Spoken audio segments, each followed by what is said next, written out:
Welcome to Deepu channel. ఈరోజు మనం తెలుగు గ్రామర్కి సంబంధించి సంస్కృత సంధుల్లోని దుగాగమ సంధి గురించి చెప్పుకుందాము. ఈ దుగాగమ సంధి సూత్రం ఏంటంటే నా, నీ, తన శబ్దాలకు ఉత్తర పదం పరమైనప్పుడు దుగాగమం విభాషగా వస్తుంది. ఇక్కడ మనం ఎగ్జాంపుల్ కనుక చూసుకున్నట్లయితే నా విభుడు, నా విభుడు అనే పదాన్ని విడదీస్తే నా ప్లస్ విభుడు, దీనిలో అసలు దు అనే అక్షరమే లేదు. నా ప్లస్ విభుడు.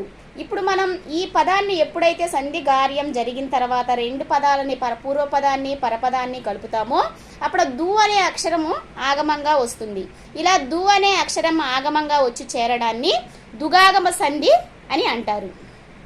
ఇంకొక ఎగ్జాంపుల్ కనుక చూసుకున్నట్లయితే నీ భవనం, నీ ప్లస్ భవనం నీదు భవనం అవుతుంది. ఇక్కడ పూర్వపదం నీ, పరపదం భవనం, నీదు భవనం. దు అనేది ఆగమంగా వచ్చింది కాబట్టి ఇది దుగాగమ సంధి.